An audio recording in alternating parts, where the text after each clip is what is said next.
I was around 14 or 15 when this happened, and am female, for anyone who wants to know. There was a park where I used to go whenever I had a row with my parents, which was often. This meant that I could turn up there in the middle of the day or in the middle of the night. There was never any real pattern to it, and nothing weird ever happened before that night. I tended to sit on a bench which was right at the back of the park, by a wooded area, as I didn't want anyone to see me crying. Of course, I realize now how stupid this was, but I was young and really unhappy.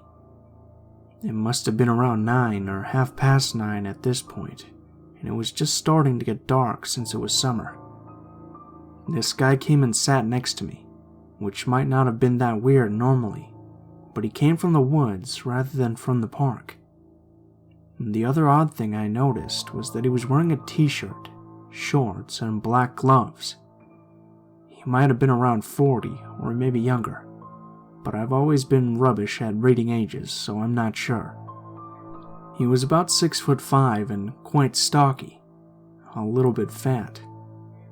He asked me what was wrong, which embarrassed me, and I can't remember what I said in response, but it was probably fairly hostile. He then commented that I was really tall.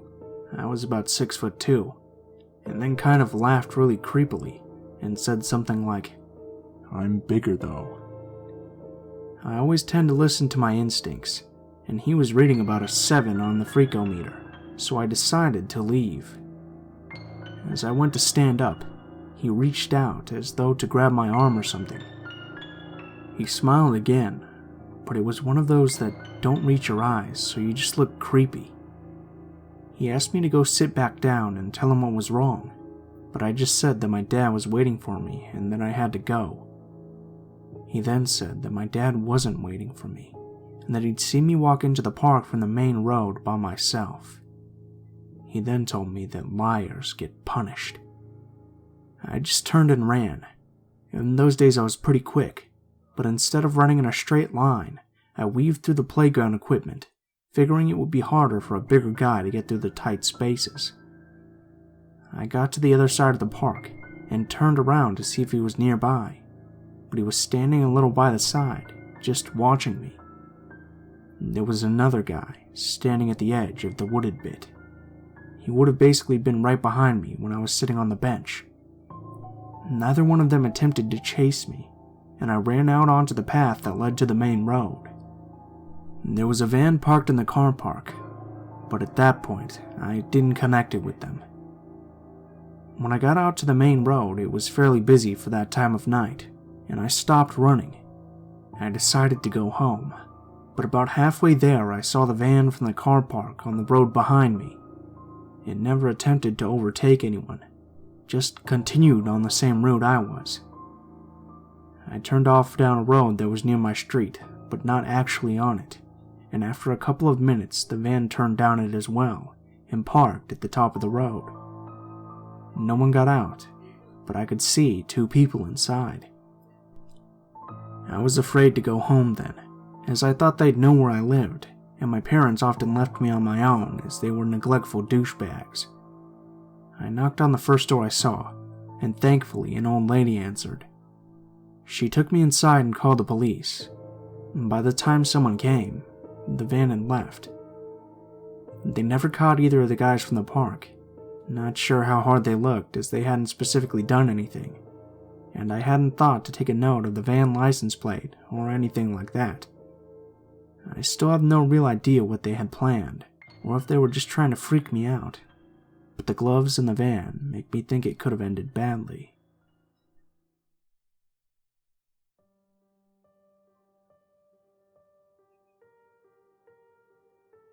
This story is a little lengthy, so bear with me on this. To give you a little backstory, I live in a small town called Belton in Texas. I'm an 18-year-old guy, and I weigh 195 pounds. I'm 5'6", and I'm a fairly athletic person. I played football in high school, and I know a little martial arts as well, but I always carry a pocket knife on me for work, and if anything happens where I need it. Anyways, This happened about a couple of weeks ago, after I got off work from McDonald's. It was around 12 a.m., and I had to walk home because my mom was out with her friends. Now, my house is about an hour away walking distance, and halfway between there and my house is a park. I stopped at the park because I was tired from work, and I was pretty hungry. After work, I usually take me something to eat. I sat down at one of the park benches and started eating my food when I saw 3 kids playing at the park. All of them were young boys. At the time, I was thinking, man, shouldn't these kids be at home sleeping or something? But I brushed it off and continued to eat my food. I started to get on my phone and was about to start listening to music when I noticed that I didn't hear the kids playing anymore. I looked around and I saw a man talking to them. At first, I thought it was one of the boys' fathers worried about them and was picking them up. But then I got a closer look at the man who was illuminated by streetlights. I saw that he looked kind of dirty and greasy. Focusing on them, I heard the man offering the kids candy and such if they get in his car. My first thought was, oh hell no, I've got to go save those kids. I walked over to them and asked what the guy was doing trying to prey on little kids. He played dumb, but I wasn't buying it. Now that I was face to face with this guy, he was much older looking than I first thought, looking to be in his late 30s or early 40s, 6 feet and a little more muscular than I was. He had a scraggly looking beard and a couple of missing teeth. I again demanded to know what he was doing, and then he said that it was none of my business. I replied that it was if it involved him messing with children. The guy then inches his way towards me, trying to pick a fight, and I immediately pulled out my pocket knife and told him not to think about it. I told him he had 5 seconds to get out of here, or I would shiv his stomach till I was bored. I started counting down from 5, inching my way closer to him. The guy took off and ran to his car, which was parked a few yards away from where we were, and I gave chase, making sure he left. I beat on the side of his car until he pulled off and hauled ass away. I tried to get his license plate number to report it to the cops, but there wasn't one, at least not a visible one that I saw. I then offered to walk the kids home. It was a little off from my house, but I was willing to take a side trip to make sure they were okay. It turns out that 2 of the boys were brothers, and I dropped them off at their house and told their mother what had happened. She thanked me and I told her to call the cops when she got the chance. I'd then take the other kid home who lived in a somewhat sketchy neighborhood, but it wasn't as bad as some others I'd been to or seen. Anyways, I get the feeling that we were being followed, and I was right. The same man, either by pure coincidence or stalking, ended up following us in his car. He wasn't directly behind us, only a few yards away, but he was still following us. I took the boy to his house and, like a dumbass, forgot all about the man until he knocked me to the ground. He was clearly going for the kid and trying to grab him and run away. I grabbed the man's ankle, making him trip, and screamed for the kid to go get help. Me and the man started fighting it out, and he was stronger than I expected. He pushed me to the ground again and pinned me, and then he tried reaching into my pocket and grabbed my pocket knife. I fought like hell trying to get him off of me, but he was too heavy. Just as if on cue, the cops pulled the man off of me and put him in the cop car. One of the officers asked me some questions and asked if I was alright and if I would like to take a ride home. I accepted because I was tired after what had just happened and didn't feel like walking. The kid's mom, who I assumed called the cops, thanked me and asked if I was alright. I told her that I was fine and that I was just thankful she had called the cops. I told my mom the story the next day about what had happened, and she was thankful that I was alright. She hugged and kissed me, as well as cried a little bit after I told her I was okay. I soon found out that the man was in prison. My first thought was, good, he deserves to rot for what he did, and what he was going to do. Apparently, this had not been his first crime, nor his first act of child molestation. No, I should say I'm not a big fan of kids. If you asked me if I wanted kids, I would probably say no, but that doesn't mean I would want any harm done to them. So to the man and any sick fucks trying to prey on kids in the park, you better make sure we don't meet, for your sake and for mine.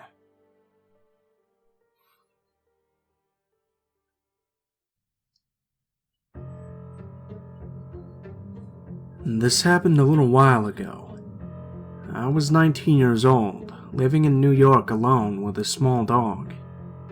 I had already lived there a year and was fairly used to the strange people of the city. I never felt uncomfortable really, especially when I was out with my dog. I was attending college classes, and so my schedule was basically the same every day. I would take my dog to the dog park at about noon daily, and there would stay for 2 hours. Something you should know is that New York City dog people are pretty weird. In the dog park, people tend not to respect the basic social interaction rules. I had been going to this dog park, same time, almost daily, for about 2 months. I knew almost everyone there, yet there was always one old man with his 2 dogs that never talked to anyone. I actually liked this guy a bit more than the other people. He minded his own business, and I never got any bad feelings about him.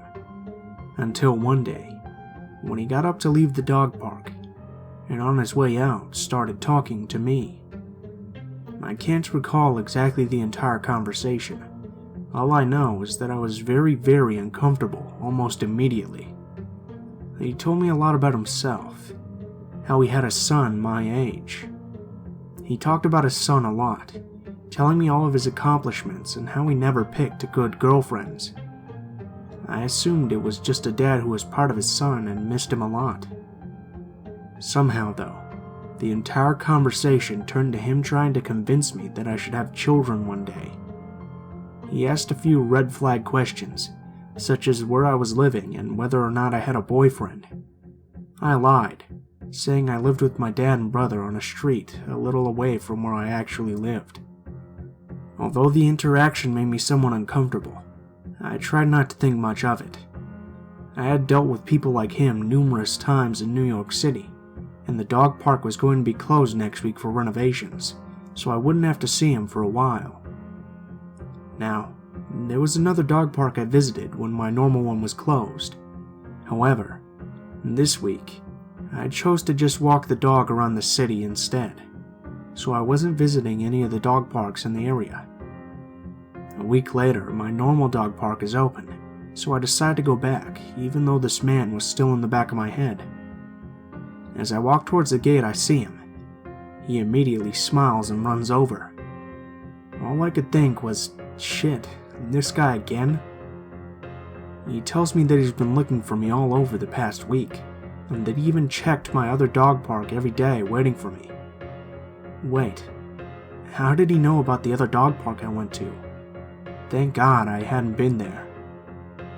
He also tells me he walked down the street I lied about living on in an attempt to find me. At first, I was polite. No need to piss off some random creepy old guy.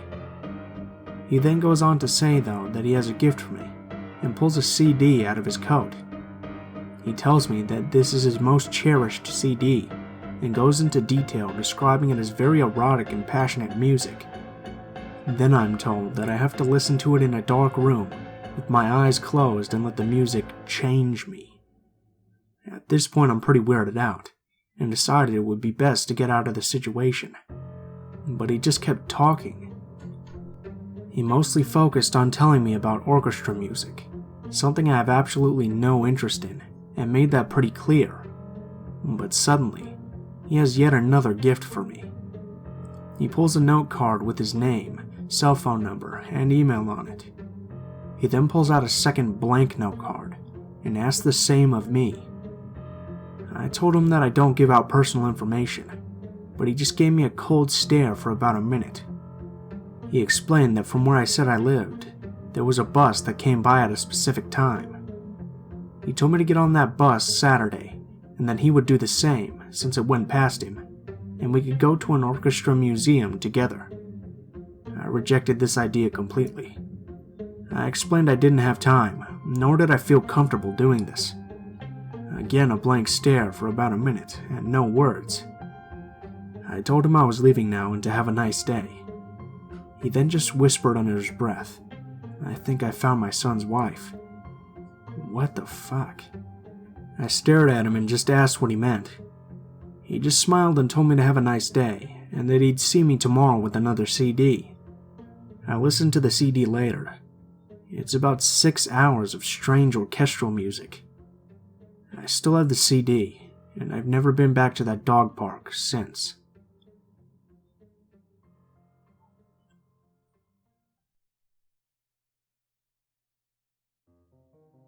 When I was younger, I lived in the suburbs of Chicago with my parents and little sister at my grandparents' house.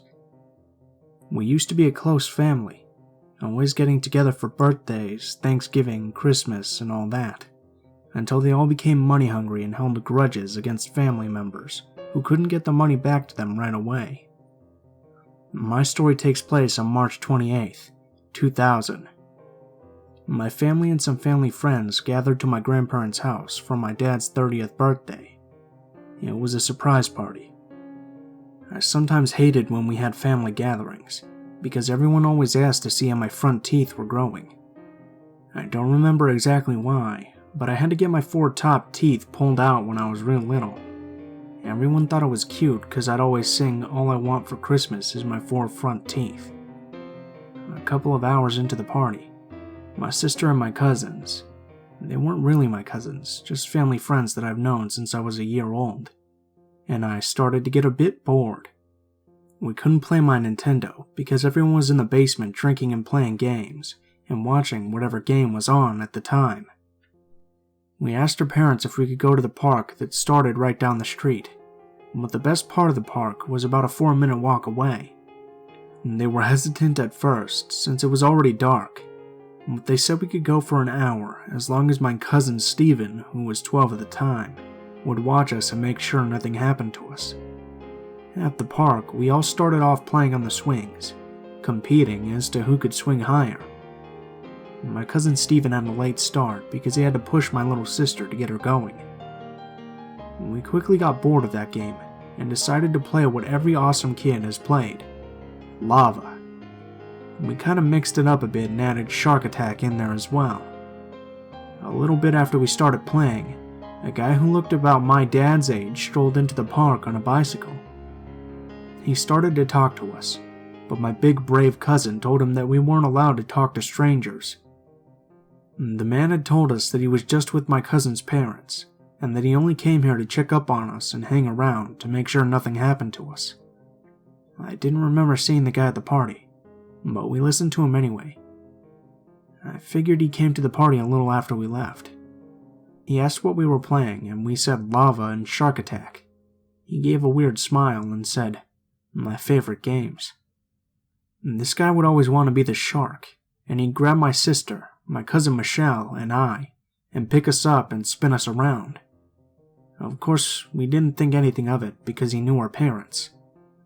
After playing for a while, he told us that he was getting bored, and he asked if we wanted to come play at his house. He said that he had a Nintendo and a PlayStation. We told him that we would have to go ask our parents, because we were only supposed to be at the park for an hour. He told us that that was fine, but we could play a bit longer if we wanted to, which of course we did. Right in the middle of playing Shark Attack and him grabbing my sister, a car pulled up to the gates of the park, and I heard someone scream in Polish. Then a "What the hell is going on here?" in English. I saw my dad and my cousin's dad jump out of the car, and they started yelling at the guy who had already hopped on his bike and started to take off. My cousins, my sister, and I were all dragged to the car by our parents, with them yelling at us in English and in Polish, asking what we were thinking. And they started to yell even more when we told them that the guy had said he knew them, and that's why we were playing with him. 9 years later, I found a website for registered sex offenders. I looked up all the sex offenders around my area where I live now in Indiana, and around all my friends' houses. After I was done with that, I looked them up by my grandparents' place. There was a sex offender literally 3 houses down from my grandparents' house. It was the guy from the park. I don't remember what the charges were for, but it's so scary to think that he could have kidnapped one of us and ruined our lives.